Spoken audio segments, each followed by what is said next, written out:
Chapter 22. What happened next to Danny Meadow Mouse?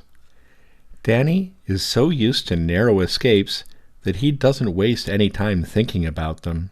He didn't this time. He who tries to look two ways at once is pretty sure to see nothing, says Danny. And he knew that if he thought too much about the things that had already happened, he couldn't keep a sharp watch for the things that might happen. Nothing more happened as he hurried along his private little path to the edge of a great patch of grass so short that he couldn't hide under it. He had got to cross this, and all the way he would be in plain sight of anyone who happened to be near.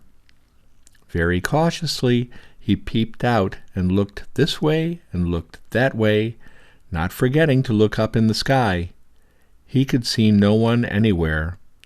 Drawing a long breath, Danny started across the open place as fast as his short legs could take him. Now all the time Redtail the Hawk had been sitting in a tree some distance away, sitting so still that he looked like a part of the tree itself. That is why Danny hadn't seen him. But Redtail saw Danny the instant he started across the open place, for Redtail's eyes are very keen, and he can see a great distance. With a satisfied chuckle, he spread his broad wings and started after Danny. Just about halfway to the safety of the long grass on the other side, Danny gave a hurried look behind him, and his heart seemed to jump right into his mouth, for there was Redtail with his cruel claws already set to seize him.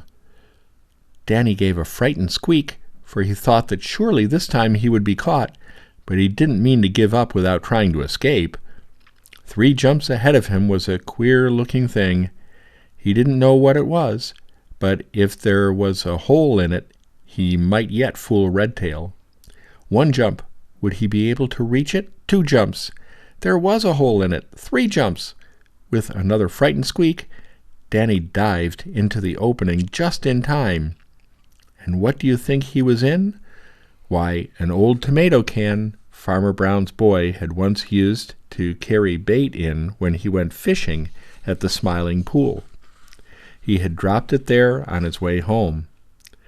Redtail screamed with rage and disappointment as he struck the old can with his great claws. He had been sure, very sure of Danny Meadow Mouse this time. He tried to pick the can up, but he couldn't get a hold of it. It just rolled away from him every time, try as he would. Finally, in disgust, he gave up and flew back to the tree from which he had first seen Danny. Of course, Danny had been terribly frightened when the can rolled, and by the noise the claws of Redtail made when they struck his queer hiding place. But he wisely decided that the best thing he could do was to stay there for a while, and it was very fortunate that he did so, as he was very soon to find out.